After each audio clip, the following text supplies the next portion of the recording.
Hi, welcome everyone. You can see the numbers starting to go up. So big hello, welcome. Massive hello to everyone. Thanks for joining us here at the CIPD Manchester event with Lightbulb Moment.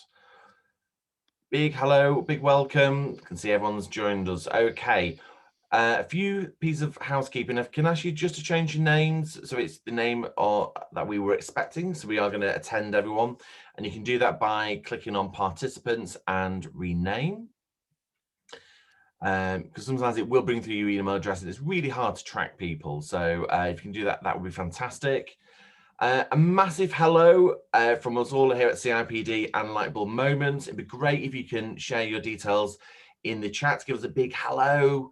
Let us know where you're contacting us from today. And if you want, you can also share your networking details on there, such as LinkedIn or Twitter details. Add it away. We will be making this whole event really interactive. So we'll be using the chat and all the functions as well. As a reminder, this event is being recorded, so it will be available on our YouTube channel. More on that following the event, so keep an eye out for that. You can keep yourself muted. You can turn your cameras on or off as you wish. Joe will give you a bit more details on that in a moment. You can see all the hellos coming in. That is brilliant. We've even got people from as far away as Iowa in the United States. So massive welcome to everyone. Please also get involved. So if you can tweet or post along, our hashtag is CIPDMCR, so the short code for Manchester. This event is also being sketch noted by the fantastic Rachel Burnham. So big hello and a thank you for Rachel for doing that.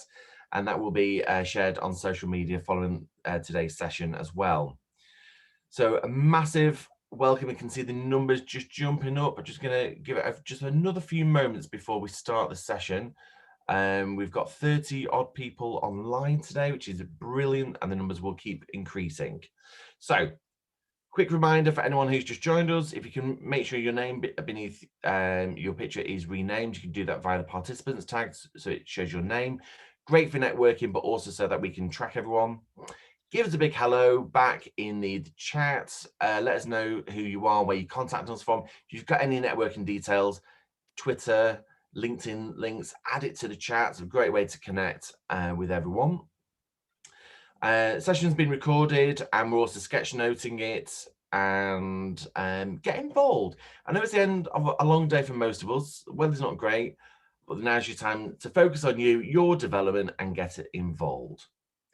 So at that point, I'm going to just share in the chat a link to our general calendar of events, which is there is from Eventbrite.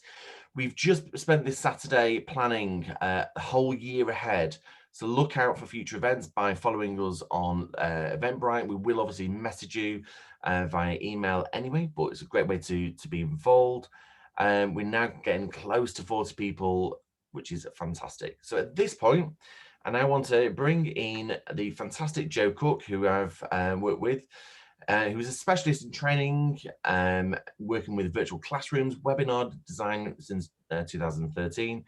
Joe is a speaker, instructional designer, and classroom facilitator. So, Joe, over to you. Well, thank you very much. What a lovely introduction, and really great to be with you today. For some of us, it's a sunny day. For some of us, it's not a sunny day. Whichever one it is, I hope to bring some sunshine to your evening. Very much looking forward to our conversation today. So thank you for that introduction. I've been running Lightbulb Moment since 2013. I've been specialising in live online learning.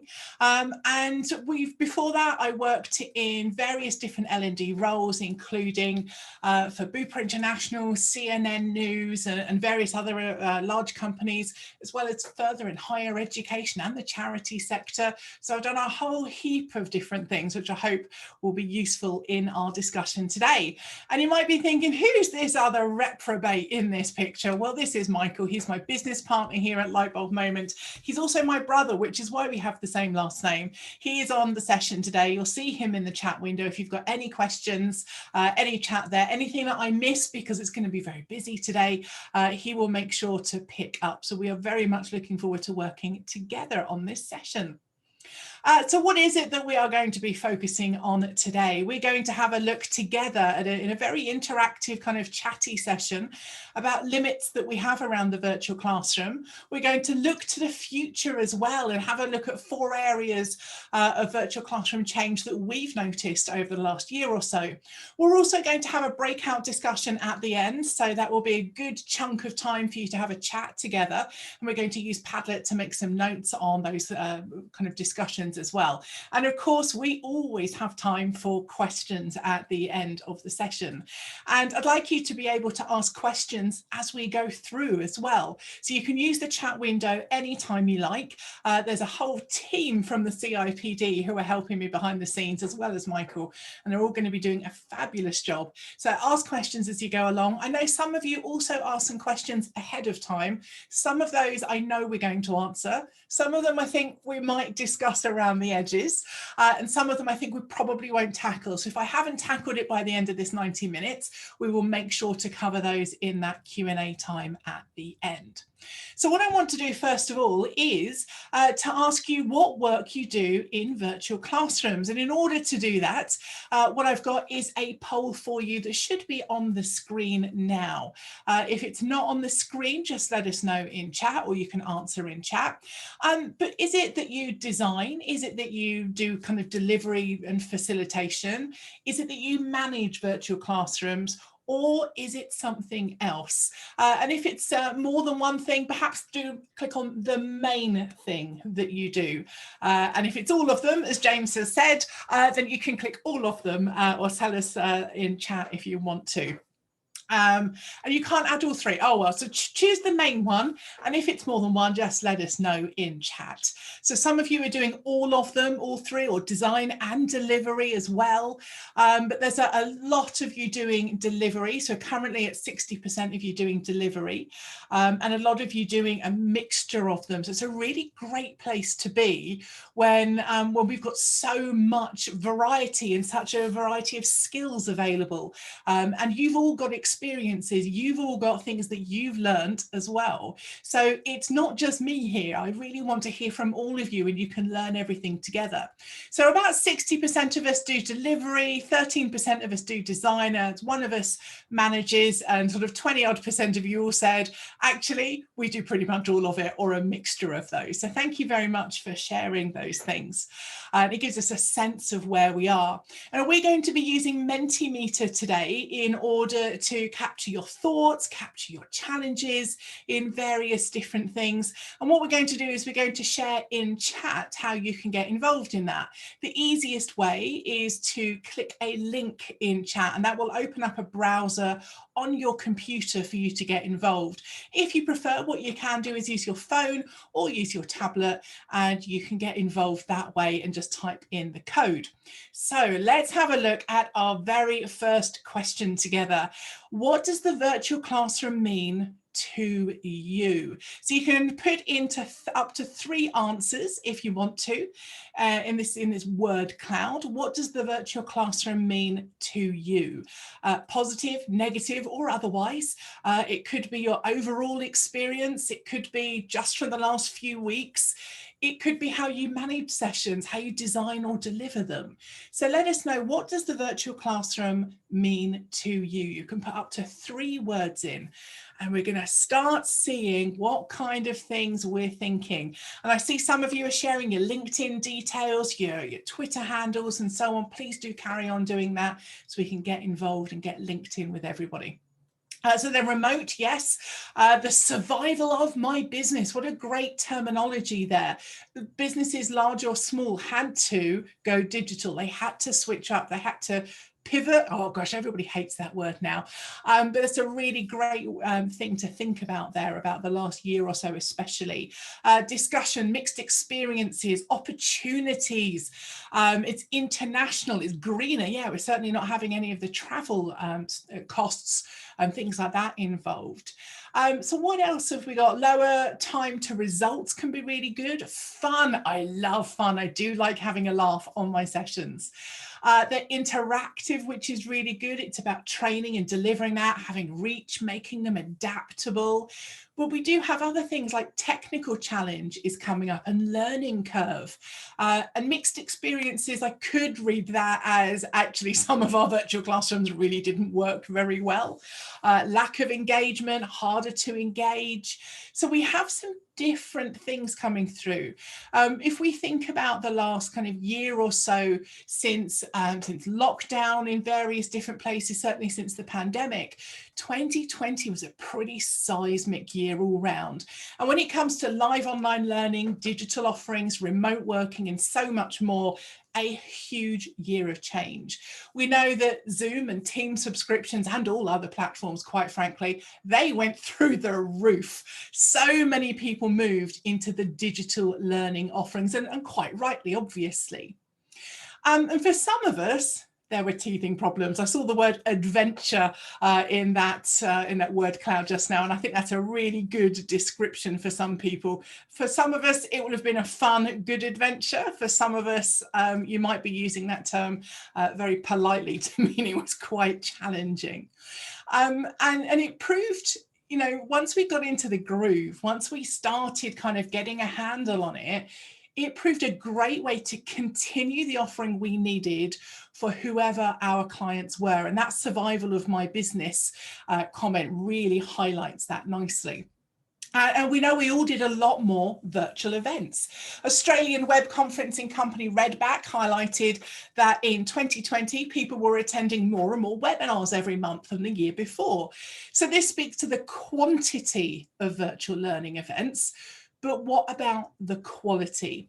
This graph is from Digital Promise in the USA, looking at students' experiences of their university courses before and after the change to live online learning. And at the top of the graph, there were things that were better or the same experience when delivering virtually, which is absolutely great. But towards the bottom, there are more things that students experience as being worse online. Things like feeling included, keeping interested in the content, and opportunities to collaborate. And this really highlights in design and facilitation areas that we need to focus and develop on as a kind of industry, a community. So let's explore with a little bit more of your experiences and opinions to find out about your challenges and what you think is negative or limiting about maybe your virtual classrooms or the ones you've attended, or just the digital remote nature in general of this modality, of this way of working and learning. So again, let's use Mentimeter. We've got the link in chat if you don't have it open already, or you can use your mobile device with the code that's on screen. Let us know, please, what do you think is limiting about current virtual classroom offerings? So it could be about your specific virtual classrooms in your organization, or it could be much more general and broad. What is limiting? So it does take time to design digitally. It does. It takes time to design face-to-face, but digitally it does take a bit more time, especially when it's new to us. People have a limited attention span, and they do, and that's also true face-to-face, but it is different live online. We need to encourage our learners to engage with one another in an authentic way, which is always a challenge. Missing the off conversations, that kind of when you have coffee or over lunch, stuff like that, and that goes to networking as well. How can we recreate that? I was having a coaching conversation with someone today, and we did something where we said, well, perhaps on a slide, something we do is when you come back from a break, have a question or two on there for people to start chatting about on the microphone for that kind of networking feel, but don't go over the top. It's just in case they're back early. It's not part of the course. So we've got those challenges of people multitasking. You know, I bet there's a lot of you on your email or trying to cook for your kids at this time of night, all sorts of different things. Not always bad, but we have to recognize the reality. Other things that are scrolling through as we add more things, it's difficult to gauge from the body language or impossible. And certainly without webcams on, it's really, really hard. And we'll talk a bit about that later.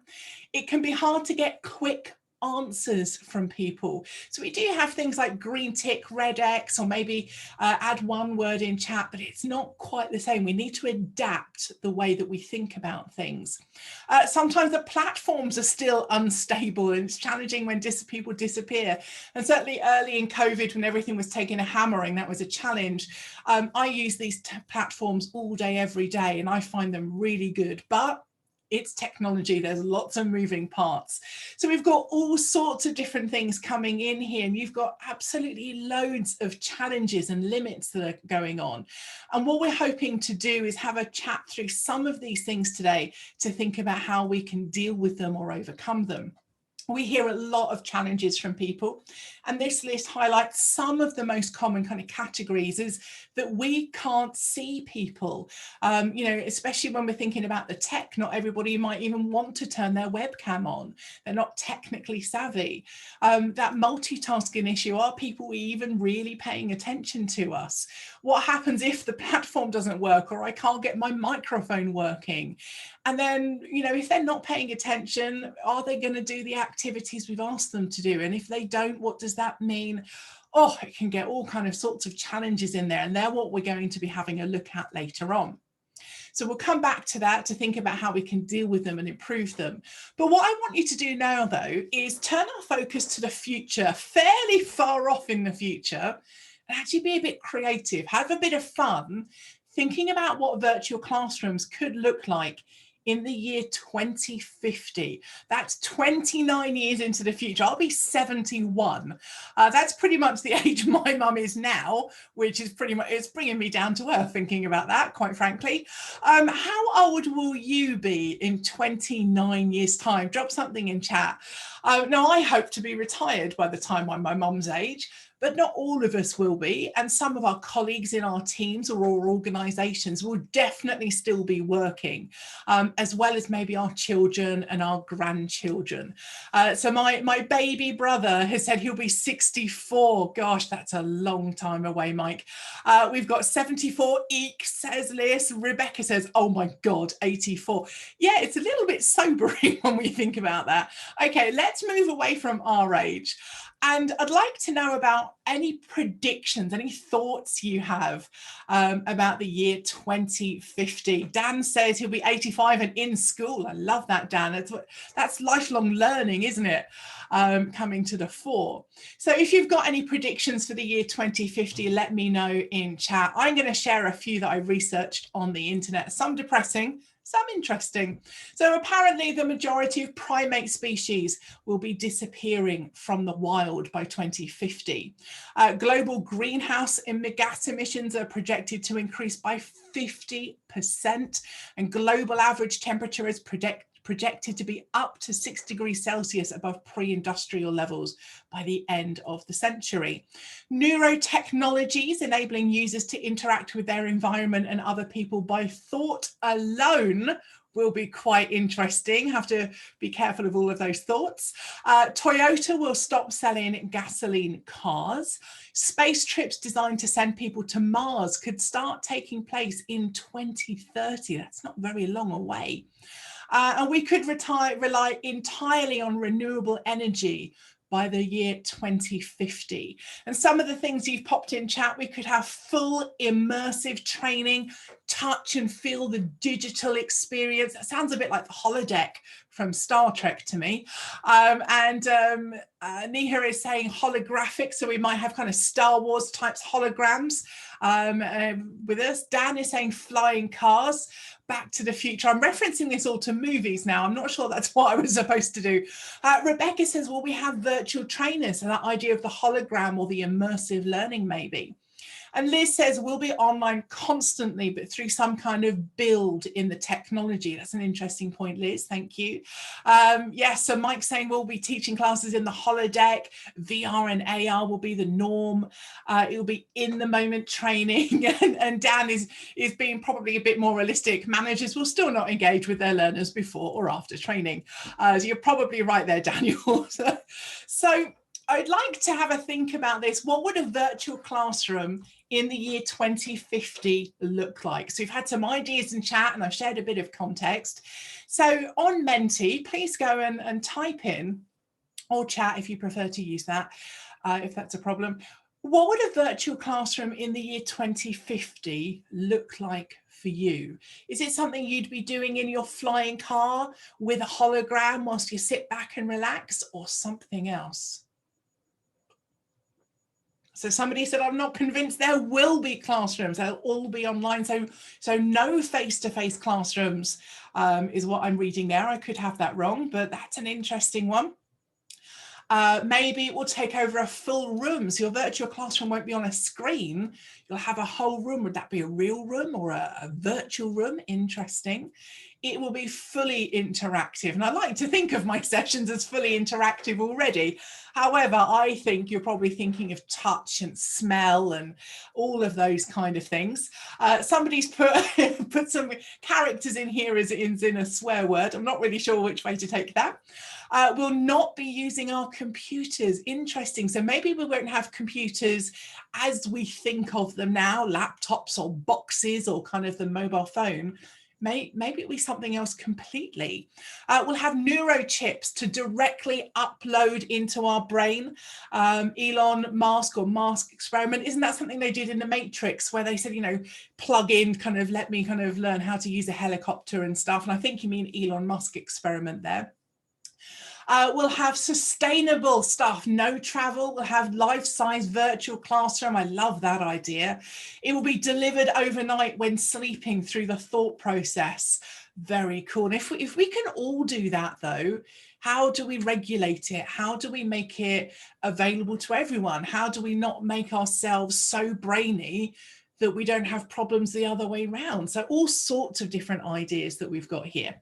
And Daniel's also highlighting you can tweet or post along or take screen grabs and tweet that or put it on LinkedIn with #CIPDMCR for Manchester there. So some great ideas that you've got there, some fantastic answers and a huge range of different things. And the context of the world at that point will have an impact of everything we do, how we live, communicate, work and learn, and the technology advancements will have a huge impact as well. And should I collate these predictions for a blog in 2050? Yeah, I'll have to come back to that, Rebecca. Maybe I'll publish that, come back in 29 years on the day of my retirement and see how many we got right or wrong. So will the virtual classroom even exist in a way that we have it now? Well, probably not, but we've got a little while before we get there. So let's bring this back to something a little bit more recognizable and focus on what could be going on in 2025, a mere 3.5 years away. Now, I'm pretty certain I'll still be running Lightbulb Moment and working in live online learning, but things changed a lot in 2020 in the learning industry, especially with regards how technology can support learning. And looking ahead, the World Economic Forum expects 85 million jobs will be gone and 97 million jobs will be created by 2025.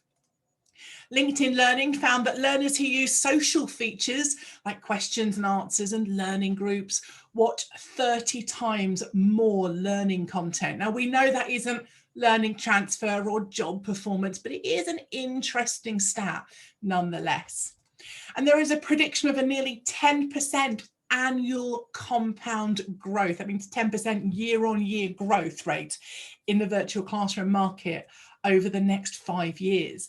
Now, what I find interesting about this is this prediction is from November 2020. It's not a pre-COVID stat. So that makes it all the more pressing that we focus on these things now. So how will this affect the next few years of live online learning? Let's go back to Menti. We're thinking a little bit maybe more realistic, maybe less holograms, less flying cars. But what would a virtual classroom in the year 2025 look like in 3.5 years? What might it look like? And Rebecca says we all need to keep our curiosity and search for the learning. So much is out there. I love that. That's really good. Curiosity is so important.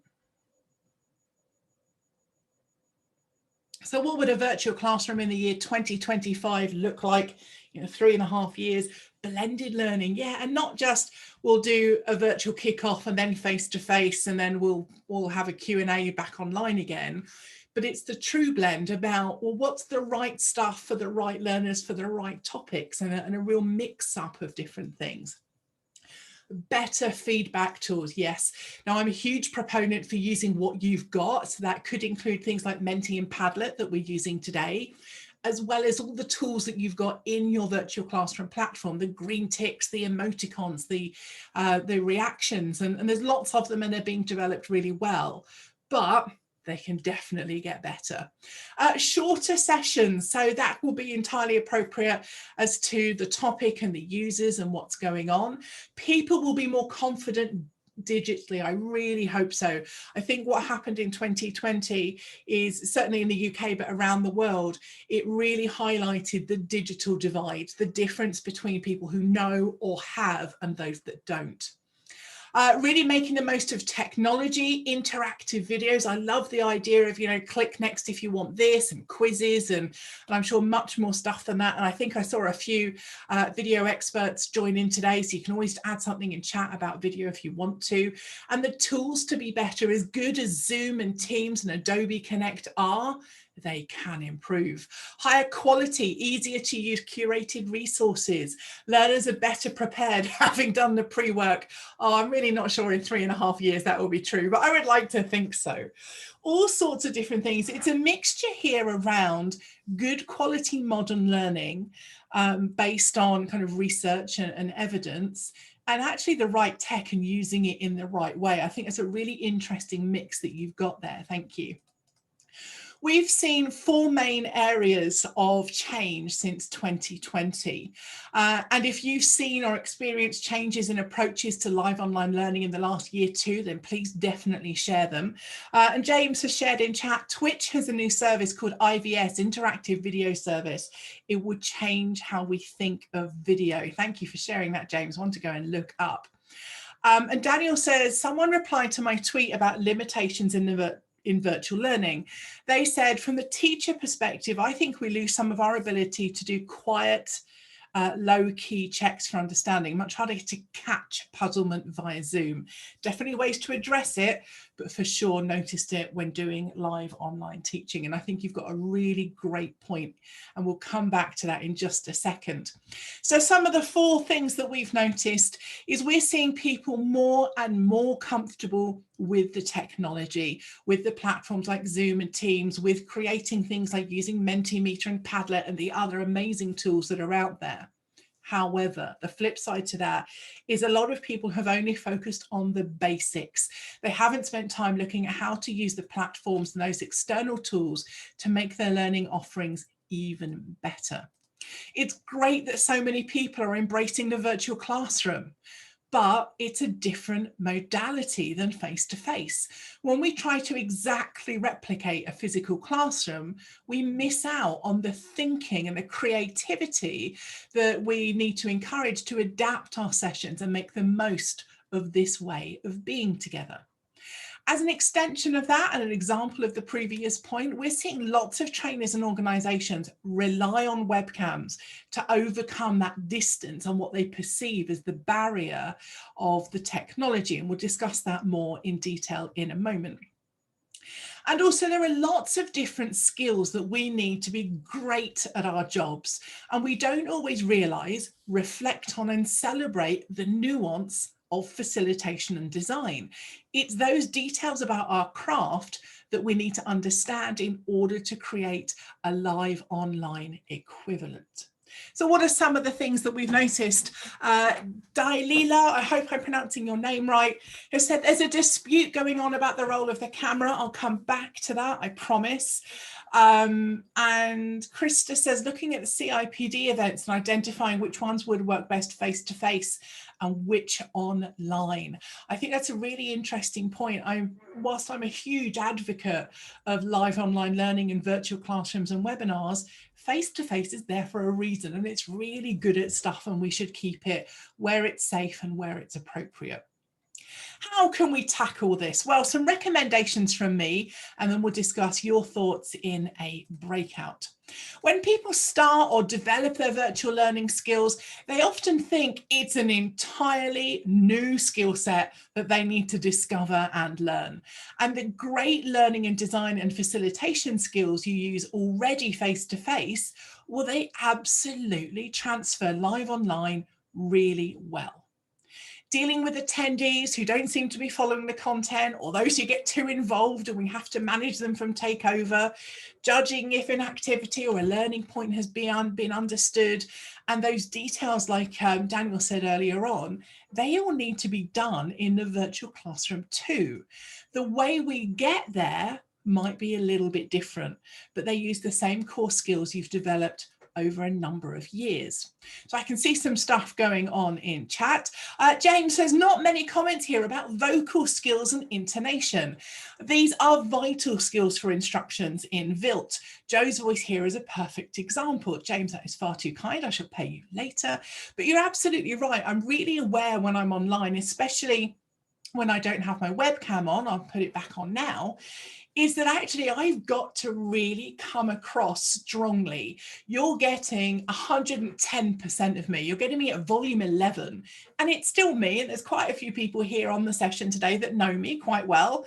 And they'll say, yeah, that is definitely Jo Cook. That's her personality. But it's my delivery, my facilitation personality. And I have to be really aware of adding that energy, as Liz said, to what I'm delivering, as well as actually being quiet when I need to as well. And Liz is saying that's one of the reasons why virtual delivery can be quite tiring. It is because you do have to amp that up, have to have that personality come across a little bit as well. Dan also says in chat, we learn from people. The criticality of the instructor, coach, facilitator, and learning partner is still of utmost importance live online. Dan, I'm going to give you a high five for that. I love that point. And this is what I'm all about, is having that human connection. Just because we happen to be on Zoom, Teams, Connect, WebEx, whatever, it doesn't mean you can't have it. You have to know how it works. You have to design differently, facilitate differently, but you can still definitely have it, especially in a virtual classroom of 6, 8, 10, 20 people. It's different on a webinar, you know, there's 40 of us today.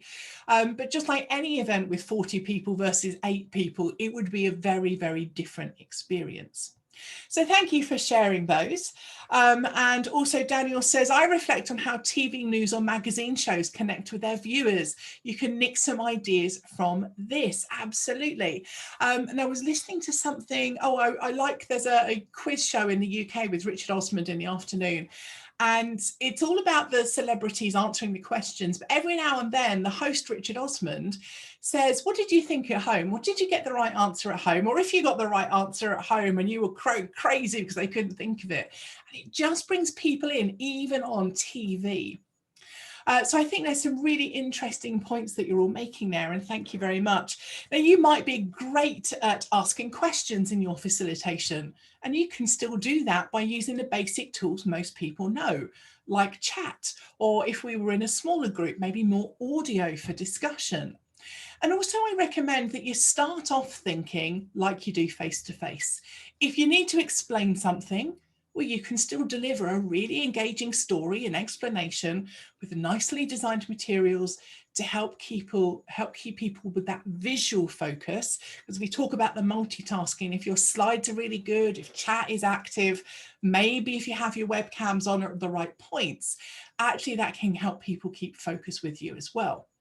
And if a learning activity is best done in a small group discussion, well, then continue to do that.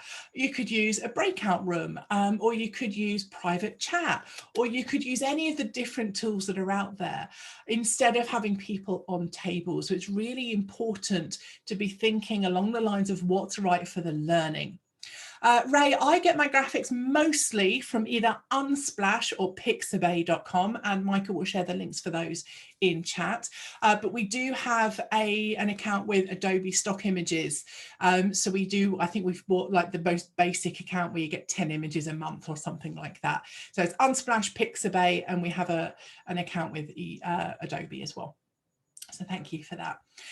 Now, thinking about your skills you have as a designer, as a facilitator, as a manager, have you noticed, especially over the last year or so, that you've actually used a lot of your skills and strengths that you already have, but you happen to have applied them live online? Let us know in chat if you have.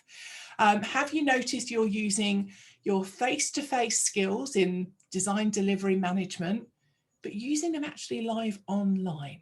And if you've got other examples of good picture sites, then that's really good too. Thank you, Daniel.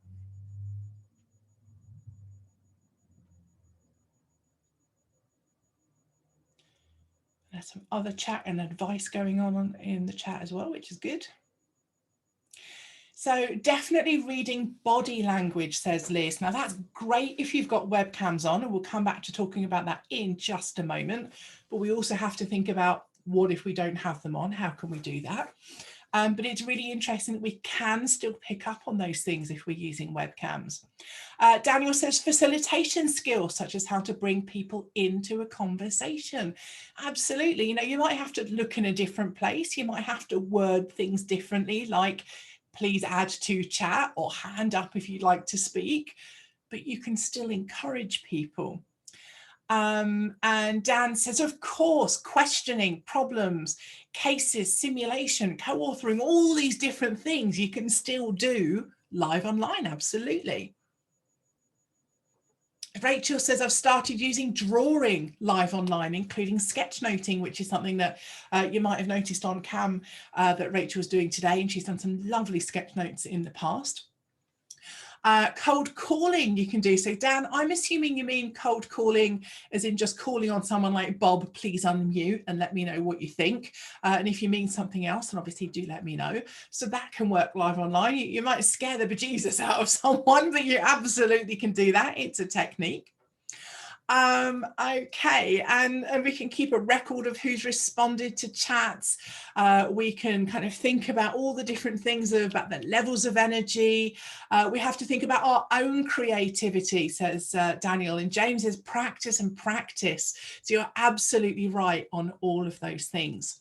And I'm sure you all have experience of a strength done too much turning into a weakness. So I'm great at making decisions, but sometimes that means I act a bit too quickly and should consider things a little bit more.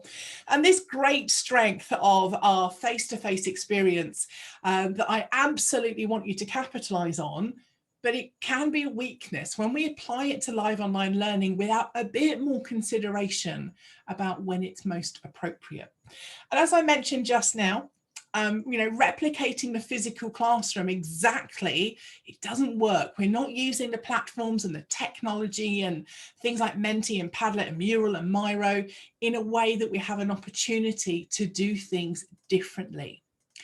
So as an example of this, what I'm seeing is a lot is using webcams in learning sessions. And that's absolutely brilliant. I love using webcams in sessions myself, but what's your reaction in chat, please, if you saw this instruction for a virtual classroom session? If you got the email, for instance, that says webcams must be on in this session, what's your reaction to that? Let me know in chat, please. And Dan, thank you for telling us a bit more in chat about cold calling, such as I'm going to ask Susan to comment, then Dan, Susan, tell us what you learned and kind of moving around and doing that. So thank you for sharing that. So you've got an email, for instance, to a virtual classroom session that says your webcams must be on in this session. What's your reaction to that instruction? And some of you are absolutely fine with that. Liz says, I've now gone full circle. I would have said okay a while ago. Now I give people a choice and some space. Interesting one. Tell us why, Liz, why that's changed. Daniel says it could be a barrier, plus you're seeing into people's homes. Rebecca says I would prefer the choice. Baljeet says you can ask, not tell. And Nia says about Zoom fatigue. Liz says you never know how people are coming to the session. And Claire says, I'm okay as long as I'm aware in advance.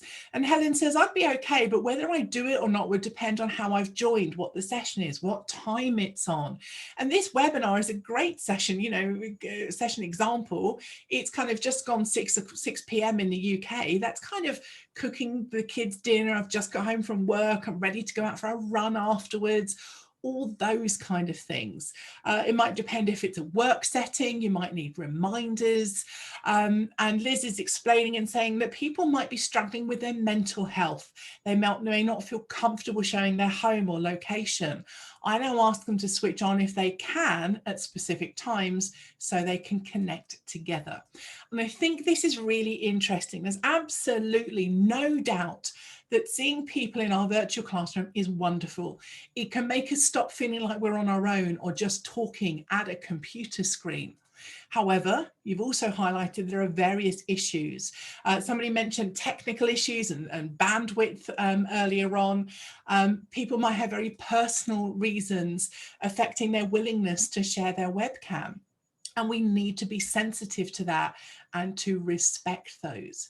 And when teachers or organisations insist on the webcams being on, I see two issues. One is that webcam use from attendees becomes merely an attendance register. And actually what we're doing, we're overusing the strength of our face-to-face approach by forcing a replica of that physical classroom rather than rethinking it.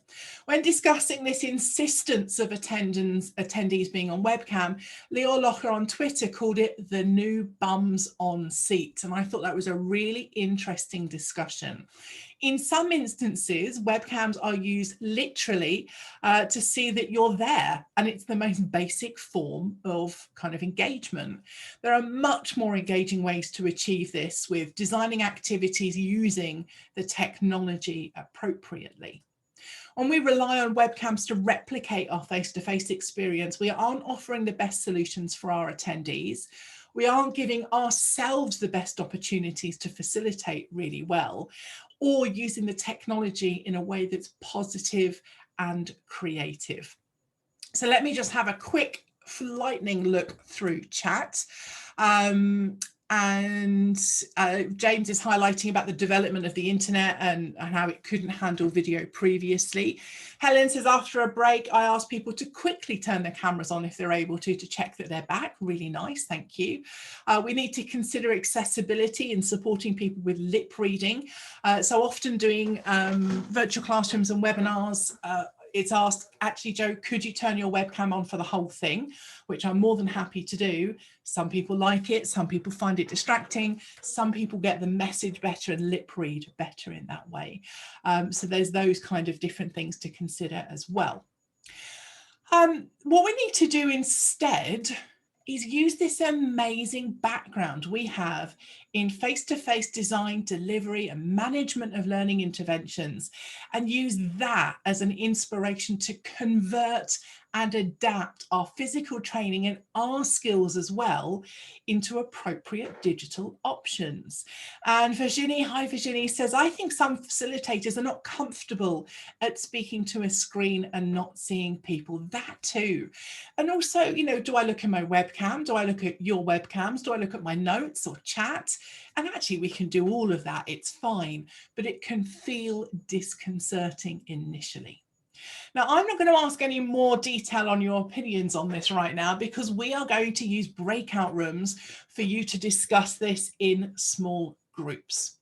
You are going to discuss in your groups, what can you do to improve your own virtual classroom sessions? Now, I haven't put a time limit on this. I'm not saying in the year 2050 or in the year 2025. I'm kind of thinking, what can you do in the next few weeks or maybe months in order to improve your own virtual classroom sessions? And think about this from your own point of view as well, whether it's mainly design, mainly facilitation, maybe it's about management or upskilling of your team or rolling this out across your organization.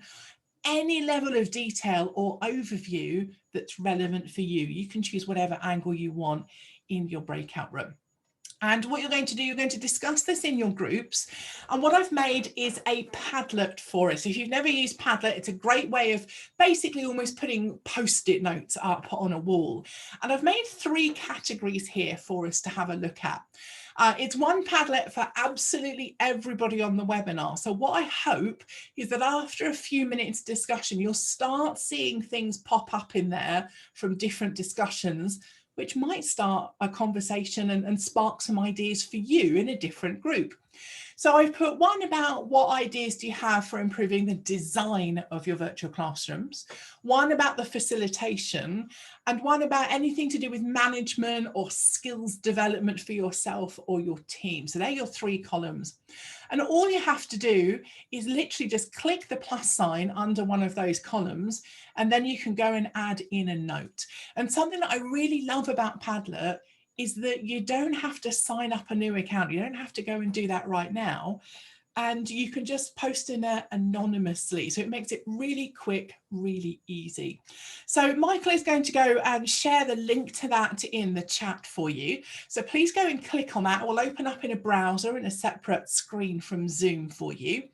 And what we're going to do for our breakout, we're going to have 20 minutes for your discussion. So you've got a good amount of time to get together.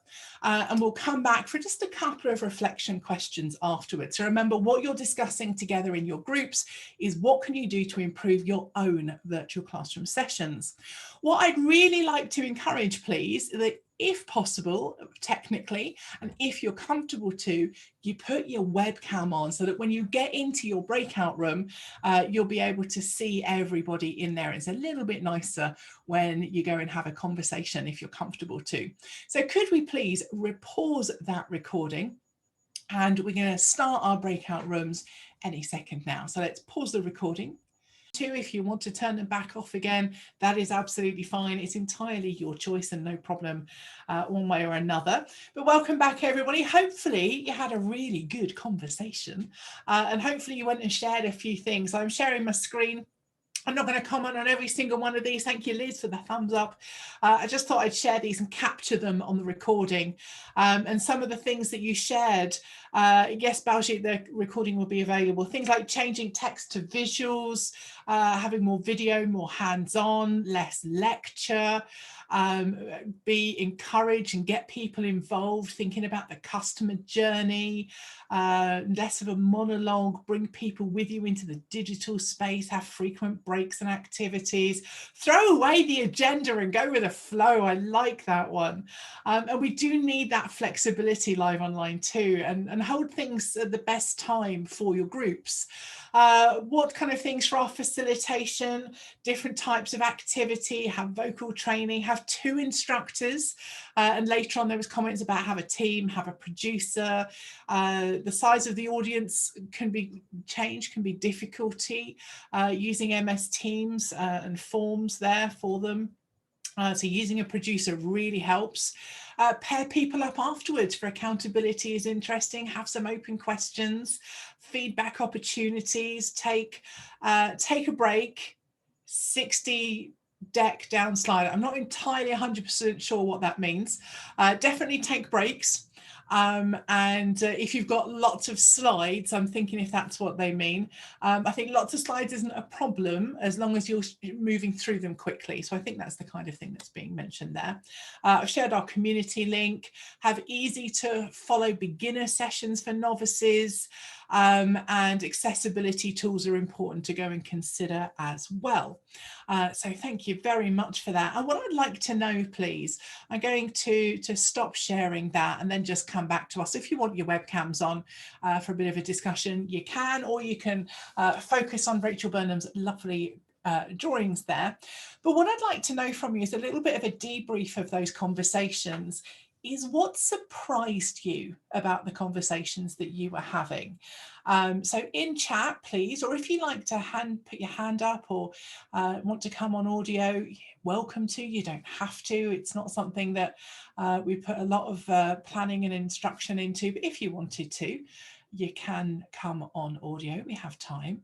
But as a breakout reflection question, what surprised you in your discussion?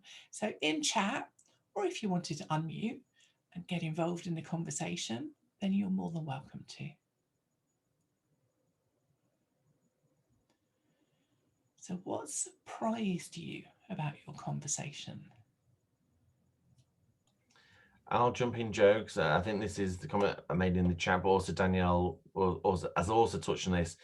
It's the journey that we're all on. You know, it's all at different places, but also it's there is this massive, well, no, I won't say that. There is this road ahead that I need to develop on and improve. Yeah. I think that's the same for everyone. You know, I've been doing this since 2013. I focused on it specifically all day, every day, but I've still got lots of areas for improvement, quite frankly. So, you know, we're all on that journey. Absolutely. James says in chat, there was a lot of agreement, which surprises me, as normally my views are on the edge of controversial. James, I know that you've got a lot of experience in different things. So with that experience does come, quite frankly, some points of view. So I think that's a really interesting one. And Helen says people have the same concerns. So is anyone really on the other side of the screen? Are they really there? And those challenges with that kind of thing. And I think that can be quite surprising, like Daniel was said, that we're actually all on this journey. We might be at slightly different points, but we've got some similar worries. Dalila says, agree with Helen that trainers and teachers are all trying their best, but they have the same concern. Absolutely. It's one of the reasons that I put the digitalbodylanguage.info website together, because whilst that's, you know, not the main topic of today, the idea of, well, let's use other ways of seeing people. Let's use ways such as chat or emoticons, or have activities with Padlet and Menti, Mural and Miro and all of these other different things, and use the technology so we can start seeing, well, who is the first person who's always answering? Who's the last person with a green tick? What does it mean if they put just a sentence in chat rather than a whole paragraph? And that's a different way of seeing people. It's digital body language. So instead of seeing you leaning forward or smiling or arms crossed, I'm kind of trying to infer it from what you do in those activities instead. So let me ask you a different reflection question now. So a different reflection question. What is the most important thing that you learned personally in that discussion? So what's the most important thing that you learned personally in that discussion? And Liz, on that previous question, said not really surprising, but the challenges of people finding the time to engage. Yeah, and that's, you know, we've all got busy lives and busy work, and the time to dive into this and update our skills and design differently and learn how the tech works. It's one of those things that we know what we should do, but having the time to do it in reality can be challenging. So our breakout reflection question is, what's the most important thing you learned personally? And Daniel says, I can do this. It's less scary than I thought a year ago, which is probably, Daniel, a lot of people feeling that way.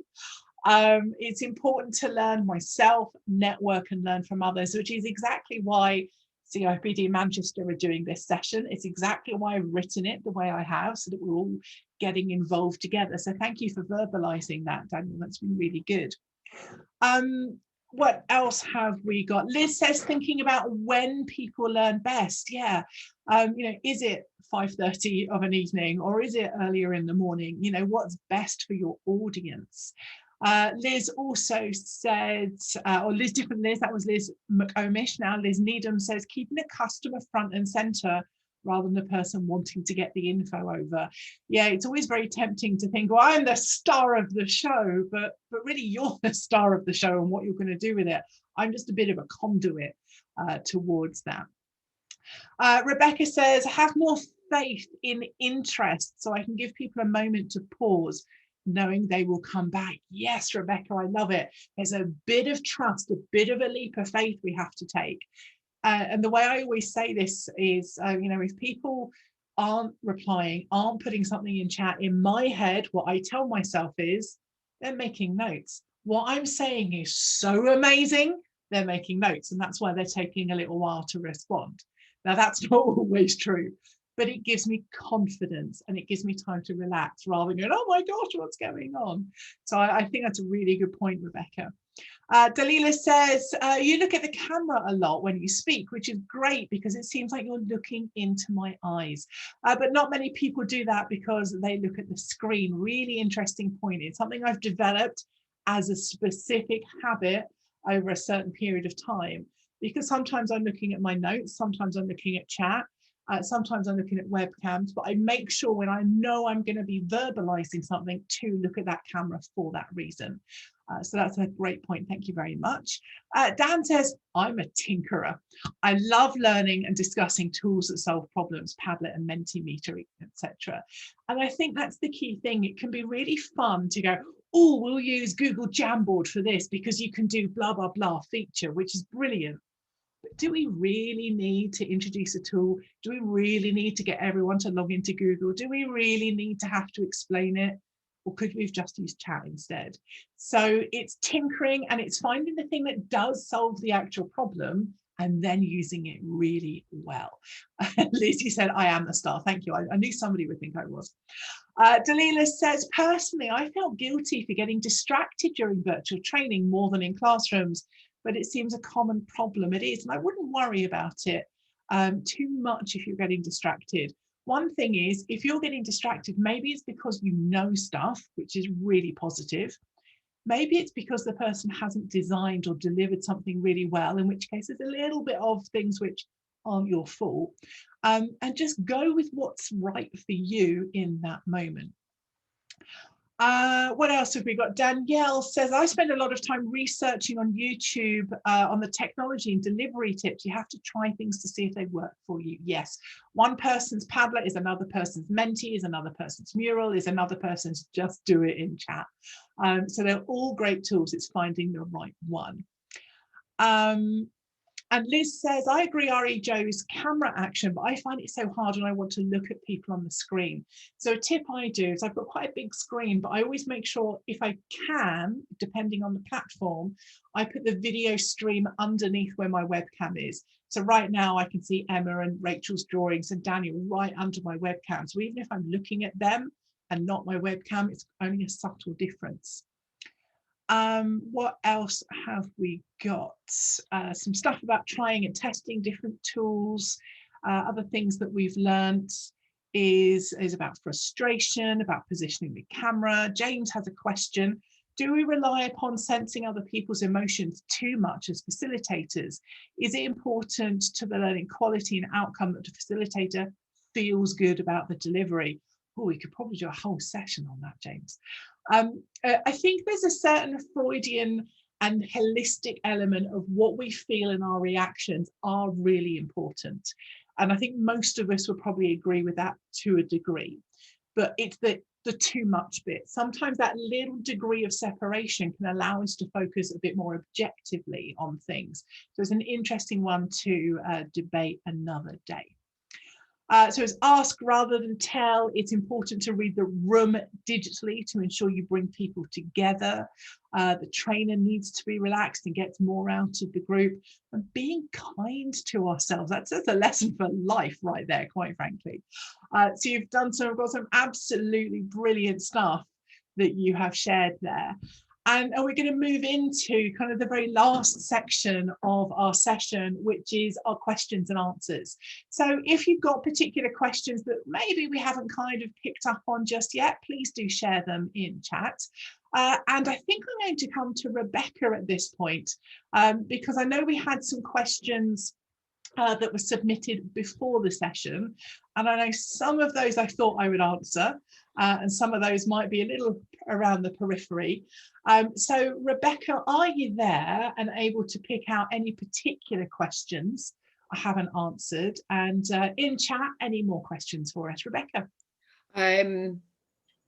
So we have, what about the network opportunity classroom training offers? Yeah, so we mentioned very briefly earlier on the idea of, over coffee, over lunch, you have those conversations, which you don't always necessarily do. So it's about how important is that to the overall training. If it's a short 1 hour session, you need to get in, train them on something specifically, get out again, then actually it's really good not to have those coffee moments and focus. There is a way of thinking about that.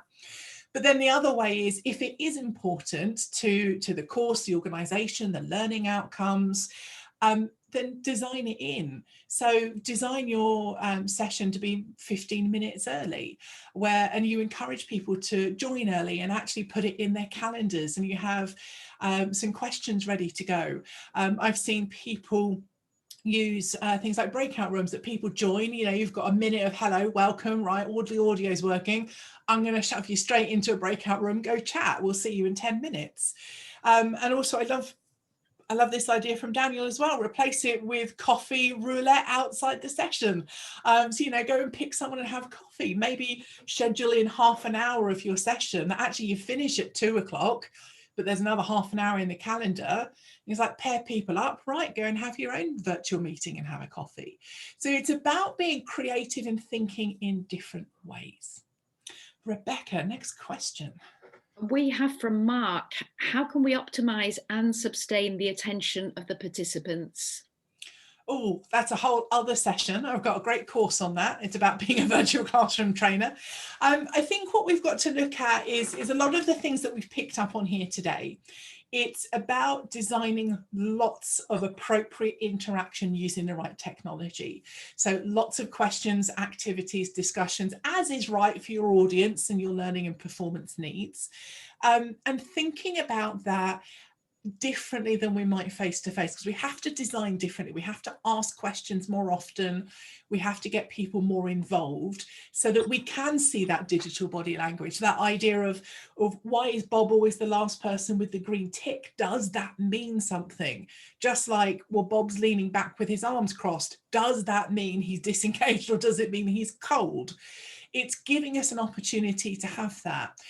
So a really good rule to follow is the 3 to 5 minute rule, which is you should have an interaction for the whole group every 3 to 5 minutes. If you've been talking for 5 minutes, probably a time just to say, in chat, let me know a word about this, or here's a poll, let me know your thoughts about such and such. It doesn't have to be a long, big half an hour activity.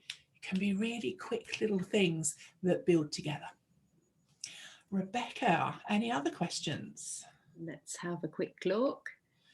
And of course, any questions in chat, welcome to share those if there's anything I haven't quite covered yet. There's one about how to best structure bite-sized training sessions from Jenny. Oh, interesting. So there's a blog that I've got. Michael, could you go and get the blog on the virtual classroom structure and share that in chat, please? And it's not specifically for bite size, but it does cover some stuff that's very similar to face-to-face, such as, focus on the attendees and get interaction, but it also focuses on things like teach the tools at the beginning and that kind of thing.